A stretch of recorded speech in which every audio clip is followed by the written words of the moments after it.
You asked us after September 11, one of your points is we ought to look in the mirror, we being America or the West. We ought to look in the mirror at our own. Was that a way of saying, look, people like bin Laden are angry at us for good reason? No, in other words, is there a way to justify... That's not what I was saying. The statement of mine that you just quoted is a very conservative statement. In fact, it was articulated by George Bush's favorite philosopher, Jesus Christ, who pointed out, famously defined the notion hypocrite.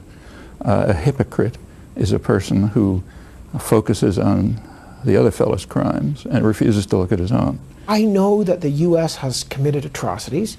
However, they did oust a more brutal regime, the Taliban. There wasn't even a war aim. There wasn't even a war aim.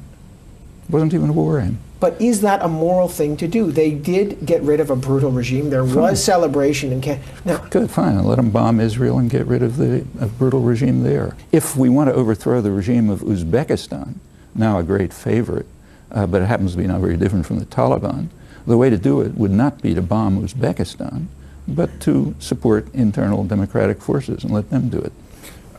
And that generalizes around the world. Robert Kaplan, who writes about foreign policy, I spoke to him recently about his book, Warrior Politics, and I put some of your points to him. He said, I wish Noam Chomsky had been with me in Romania in the 70s or the 80s.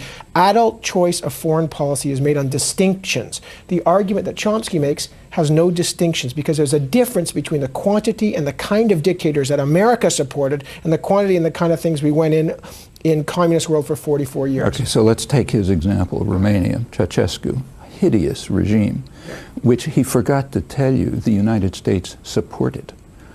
Supported right till the end, as did Britain. So the example that he gave is a perfect example, and it's a small example, because we support much more brutal regimes. Does that disqualify the U.S. from their intervening in any other way? Look, the Taliban are a terrorist state. That fact doesn't disqualify them from bombing Washington. What disqualifies from doing that is even if they were Mahatma Gandhi, they shouldn't do it. Nobody except the ultra-right-wing jingoists like Kaplan is comparing atrocities by various countries. What honest people are saying is that we should pay attention to our own crimes and stop committing them. This would be true even if we were killing one person, okay? And it's even more true when we're killing millions of people. Do we need a constabulary, a force, a central force? In this case, it's America because it's the superpower, to sometimes use unjust means in the service of just causes. What are the just causes? What was the just cause in, for example, slaughtering Kurds in southeastern Turkey? What was the just cause? What was the just cause in supporting Suharto when he killed a couple 100,000 landless peasants in Indonesia, went on to become one of the biggest torturers in the world, and then slaughtered a third of the population of East Timor? What was the just cause? What was the just cause when we invaded South Vietnam 40 years ago, ending up killing millions of people, leaving the country devastated, they're still dying from chemical warfare? What was the just cause? Can I continue? Yeah, the just cause for people like Kaplan is we did it. Therefore, it's a just cause. You can read that in the Nazi archives, too. Of course, we've had